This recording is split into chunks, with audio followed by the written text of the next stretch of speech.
Hey guys, welcome back to my channel. My name is Addie. I am a mom to 3 little girls and one of them is 5 years old. So I thought that I would share with you some activities for 4-5-year-olds that we really enjoy doing around this house. I have lots of other kid videos, like activity type stuff. I will link it in the description below. I have all different ages ranging from newborn all the way up to 5 now. So if you are looking for any ages, toddler, baby, preschool, you should be able to find that here on this channel. So I'm probably gonna be the one filming the bulk of these today due to some things going on with YouTube, but Isabel is here next to me. She is going to be here for these and the other kids are around too. But to start off, I've got some Play-Doh and I've got a necklace making kit with lots of beads in it. I rolled out some Play-Doh and then have just stuck some beads in it. And then what I'm gonna do is roll it up kind of like into a ball so that the beads are all hidden. And then once it's in a ball, the kids can use their fingers to try to pick the beads out of it. The trick with this is they're not allowed to use their thumbs, which makes it obviously a lot easier.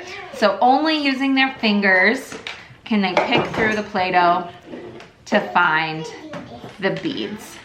For this next activity, I have a piece of paper and a white crayon, which is great because you hardly ever use these things. So it's nice to get the white one out of the box. And what you can do is you can either draw pictures or you can write letters, or you can just squiggle, you know, whatever your child really wants to do, but you do it all over your paper.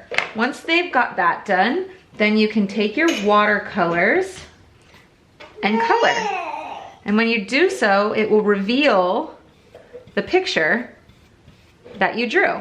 And you could really make this a learning activity if you wanted to practice math or if you wanted to practice reading or writing. You could do that with this activity too.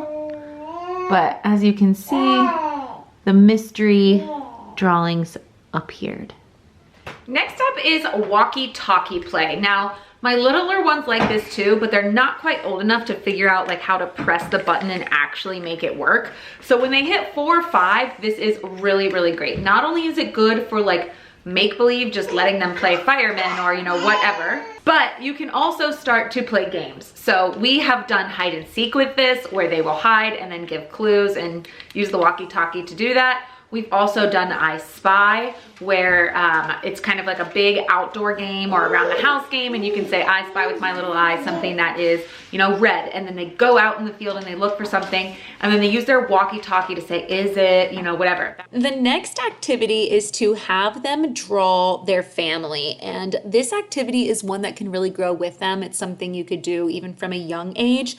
But around 4 to 5, you'll start to notice that the drawings get a little bit more detailed. As you can kind of see here, here's some of her past work and how it has started to progress. So this is something that you could put in the save box and really like see the progression of as the family starts to get more and more detailed. Another activity you could do is write letters and cards or whatever. I have a bunch of these from the Dollar Tree and they're just kind of blank that the kids can draw a picture, write a note, whatever it is. And then the skills that I like to practice with them is taking an envelope and actually addressing the envelope, putting a stamp on the return address, actually, you know, writing a letter, sending it, and all that. It's a really good life skill for them to learn. It helps them learn their address. It helps them learn how to send a letter, you know, all those sorts of things, manners. But I have these reusable stamps, so I will give her our reusable stamp and address so that she can copy it. If you don't have a stamp, you could just write it out and let her copy it onto the envelope there. But just what a great life skill and something she really, really loves doing. We also do have real stamps that she can put on so that we can actually send the letter. And yeah. Another thing we like to do here is get our baby dolls in a piece of butcher paper and go ahead and trace them like you would trace your body, except for this time it's your baby doll. And then once we have an outline, they like to draw and decorate their baby dolls. The next activity I just want to say is not sponsored, but it is Art Hub for Kids on YouTube, and I'll take you to their channel. My daughter just loves this. They have videos that do directed drawings on literally just about anything. You can find anything your kid might like in it. I'll show you here some of the things that my daughter has drawn from this channel, but you could basically just search like any term. I'll do lunchbox art hub and put art hub at the end, and it will bring up anything related to that. So anything your kid likes, search it, put art hub there, and it will bring you to these directed drawings. They are just fantastic. Highly recommend. The next activity is to get a mat out and do some tumbling. This age is really perfect for that sort of things, and my daughter just absolutely loves it. You don't need any special equipment, and they may or may not be able to do this kind of stuff. She does love gymnastics, but just letting them play around, do cartwheels, do rolls, do that sort of thing. Those gross motor skills are really good at this age. Another thing I like to do with her at this age is mazes, and we have a couple different styles. This one is like dry erase, so you can erase it and do it over and over. And of course, we also like just the printable ones, all different kinds of themes. And what I would recommend if you're just new to mazes or starting mazes is they have different levels of mazes, so start with some easy ones so that they can get a feel for it. These are so good for cognitive awareness, spatial awareness, you know, forward thinking, critical thinking skills. But when they're first starting, they are most likely gonna mess up. And you can see in this one here, hopefully, over here, she had like a little mess up, so she ended up crossing it out. But especially when they're first starting, that can be really frustrating for them. So make mess-ups really fun. Do them with them, make them fun.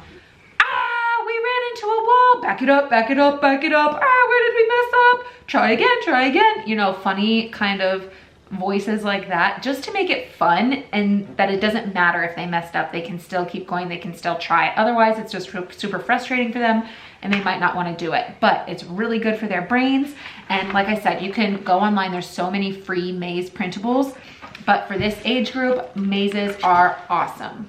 The next activity here is lacing. We have these Melissa and Doug lacing cards. It has a few different ones and it comes with strings, but this is really good for 4 to 5 years of age as they practice kind of their fine motor skills and such. You can kind of see here too, she actually just threaded this as well. So threading, lacing, putting small things on string basically is really good for their fine motor at this age. All right, that is it for today. I hope you enjoyed these activities and get some ideas for your little ones. Hit that subscribe button below if you like videos like this. Give it a thumbs up. I will see you in the next one. Bye.